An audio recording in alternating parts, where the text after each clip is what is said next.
American ഓഥറും film മേക്കറുമായ Morgan Freeman പറയുന്നു, ഞാൻ നിങ്ങളോട് ഒരു സ്വരത്തെക്കുറിച്ച് പറയാം. നമ്മുടെ ഉള്ളിലുള്ള ആ ഒരു സ്വരം, നമ്മളോട് സ്വകാര്യമായി മന്ത്രിക്കുന്ന ആ ഒരു സ്വരം, അത് നമ്മളോട് ശരി ഏതെന്ന് പറയുന്നു, തെറ്റേതെന്ന് പറയുന്നു, എപ്പോൾ പോകണം, എവിടെ പോകണം, അത് നമ്മോട് നേരെ സംസാരിക്കുന്നു. ശരിയായ കൂട്ടുകാർ ആരാണ്? യെസ് പറയണോ, നോ പറയണോ? എന്റെ അരികിലുള്ള ഈ വ്യക്തിയുടെ കൂടെയാണോ എന്റെ ശേഷിച്ച ജീവിതം ഞാൻ ചിലവഴിക്കാൻ പോകുന്നത്? ചിലപ്പോൾ ആ സ്വരം വളരെ വ്യക്തമായിരിക്കും, ക്രിസ്റ്റൽ ക്ലിയർ ആയിരിക്കും.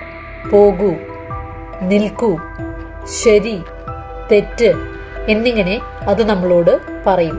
ചിലപ്പോഴത് നമ്മളോട് സ്വകാര്യമായി മന്ത്രിക്കും.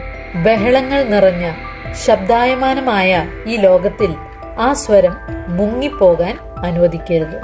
ജീവിതത്തെക്കുറിച്ച് വ്യക്തതയില്ലാതെ വരുമ്പോൾ മറ്റുള്ളവരുടെ അഭിപ്രായങ്ങൾ നമ്മുടെ തീരുമാനങ്ങളെ സ്വാധീനിക്കാൻ അനുവദിക്കരുത്.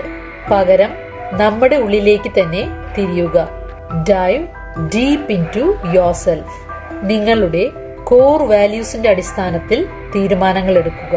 കാരണം ആർക്കും അറിയില്ല നിങ്ങൾക്ക് ശരിയായത് ഏതാണെന്ന്, എന്താണെന്ന്. അതുകൊണ്ട് always trust your inner voice. എല്ലാവർക്കും അതുണ്ട്, പക്ഷേ വളരെ കുറച്ചു പേർ മാത്രം അത് കേൾക്കാറുള്ളൂ.